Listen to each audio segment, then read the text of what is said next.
CBS News Miami. Good afternoon and thank you for joining us. I'm Naja Sherman and welcome to CBS News Miami's 4 p.m. Quickcast. Off the top, we begin with your next weather forecast. Chief Meteorologist Ivan Cabrera joins us now, and we've seen some showers today, but the skies are clearing out. They really are. You know, it's a quick moving system. It's moisture starved. We talked about a lot of dry air that was going to be in place as it approached here, and the models really knocked it out of the park, as we talked about last night, really drying this setup. So clouds, yeah, have been coming in with a few showers here, but they haven't materialized too much. In fact, I want to show you what's going on here as far as our local radar, because it has been anemic as far as the shower activity is concerned. We need the rainfall, but it just hasn't happened. As we check in on the conditions here across the estate, you can see just not much out there. There is a boundary, or I should say was, because can't find it anymore. It's so diffuse, it's so disorganized that it's kind of broken apart here. Part of the reason why we haven't rained at all in many areas. I got one shower right over my house, and I got 1/10 of an inch of rainfall. So some of us have gotten some water today, but the majority of us have not. And this has been one of the culprits here. This is in the mid and upper levels of the atmosphere, so it's been very dry. You get any boundary pushing into this, the moisture is just not going to be there. And so that's what we have going. Now, as the showers have pushed offshore, they've been mixing in here with the water, and so that's been giving them a little bit more juice. In fact, even a couple of lightning strikes, but boy, that is well offshore, mainly Monroe County. Now, the thinking here, as we talked about yesterday as well, you see the southern extent there, that may graze the northern part of the lower Keys, but I think the rest of us are pretty much done as far as the rainfall here. Temps in the low 80s right now. We're looking at nice and comfortable. The wind is going to take over. It's in fact already has done that. So look at these gusts now coming in out of the east between 25 and 30 miles an hour. That's a problem. That is going to, of course, increase the rip current threat. We've seen that. We've gotten a few days with a break, but now we're right back into that. And of course, this is going to also translate into poor boating conditions for the next couple of days. So there it is. Next weather rain tracker picking up on that offshore rain just to the southwest of Monroe, and then everything just completely clears out for the rest of tonight. I'm going to leave rain chances around 10% because that east wind will have a little bit of moisture. I mean, we're talking like just a couple little showers here and there for the rest of the week. Our next bigger rain chances doesn't come in really until late weekend and into early next week. And I have to say, it's looking better to me as far as the potential of accumulating rainfall. This is the overall look across the southeast. You can see where the bullseye for the rain is, but down in South Florida, we're getting into some blues here, and this may be, we're getting into the month of May now. This may be the beginning or some signs of our wet season approaching through the middle part of the month. Sometimes when you get a surge of moisture like that, the sea breezes are already going. We have warm enough temperatures, and you can start getting afternoon thunderstorms pretty much every day. But for now, we're going to stay with this dry pattern through the end of the week. Only about 10% rain chances. We'll bump that up to about 20. I don't think Sunday's going to be a big deal for you, but just keep in mind that's the first day of several, I think, that we're going to have some action during the afternoon. So plan ahead for, Sunday morning, sunshine, and then by the afternoon, we'll start bubbling up some thunderstorms. Temperatures warming up after a cool down in the mid 80s by then. Ivan, thank you. And now to a safety alert. This is out of Pembroke Pines. Police say 2 students were arrested for having weapons on campus. Earlier today, authorities shared this image on social media. They released a statement that read in part, quote, 2 students at Renaissance Charter School have been arrested for being in possession of weapons on campus. Neither student made any threats towards their classmates, staff, or school. There were no safety concerns on campus at any time. In Miramar, late this afternoon, we also heard from police.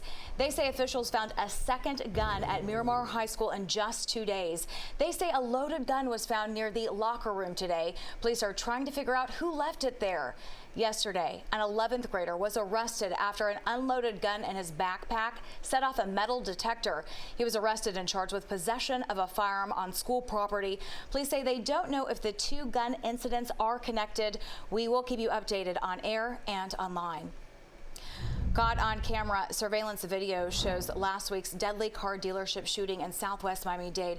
A closer look at that video shows the masked gunman firing the gun. Roberto Leyva is accused of killing his half-brother.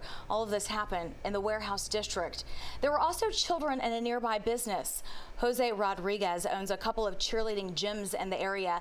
Video shows some of his athletes running for cover. There was about 20 kids from a local school that was renting our facility, and we quickly just got them in the back corner of the gym, put them behind lockers, and just kept them there throughout the entire time. Officials say there was an exchange of gunfire when they got to the scene. Leyva was hit. 35-year-old Armando Alia was also shot. FDLE is investigating the shooting. Now to the first 100 days of the Trump presidency. The president is marking the milestone by highlighting his economic accomplishments. He's holding a rally in Michigan with supporters. CBS News Miami's Natalie Brand has the details. President Trump closed his campaign in battleground Michigan and returns tonight to mark 100 days. After building the greatest economy in the world in his first term as president, President Trump is in the process of doing that all over again. The trip to the key automotive hub comes as the administration could be easing tariffs on the auto industry. CBS News has learned the president will sign an executive order today easing the 25% tariff for steel and aluminum for automakers, while the separate tariff on imported cars is expected to remain in place. The goal here is to bring back the high quality industrial jobs to the U.S. The latest CBS News poll shows President Trump's approval of handling the economy has declined in recent weeks, and more than 60% of those surveyed believe he's too focused on tariffs, not enough on lowering prices. We're the largest producer of truck frame assembly lines in North America. Joe Perkins, whose company provides technology systems for the automotive industry, says he's hopeful for clarity. How long can I maintain current cost structure? That is something that keeps me up all night, and literally something that I have to think about every single day. Tariff negotiations are underway with dozens of U.S. trading partners, but Canada's new prime minister issued this warning. Our old relationship with the United States, a relationship based on steadily increasing integration, is over. Treasury Secretary Scott Bessent says progress has been made in talks with a number of Asian trading partners. Natalie Brand, CBS News, the White House. The Italian Cardinal, with a controversial past, announced that he will not take part in the Conclave to elect a new pope. He says it's for the good of the church. Cardinal Angelo Beccio was once a Vatican chief of staff. Francis forced him to resign in 2020. It was following allegations of financial misconduct. He was convicted of finance-related charges in December of 2023. He's appealing the conviction. Also today, cardinals from around the world met to discuss the conclave. About 135 cardinals under the age of 80 from all corners of the world are eligible to take part in the vote. The conclave begins on May 7th. Now to tragedy in Illinois. A car drove through a building holding an after-school program. 4 students were killed. Several others were hurt. CBS News Miami's Ian Lee is at the scene with the latest. The agony was palpable as residents in Chatham, Illinois Monday learned the news. Somebody rode through the daycare. There's 4 kids on the car. Killed some kids. Those are kids. Oh no. Yeah, those are kids. Oh, poor baby. According to police, just after 3 p.m., a vehicle crashed through a wall at this after-school camp, hitting several people inside before exiting the other side. I need at least 4 ALS ambulances to this location now. State police say at least 4 were killed, including 2 7-year-olds, an 8-year-old, and an 18-year-old. All were female, while several others were injured. Authorities say 3 of the deceased were struck outside the building and another inside, leaving a gaping hole on the side of the structure. At least 6 people were transported to the hospital, 1 by helicopter. The driver was also taken to the hospital, but was not hurt.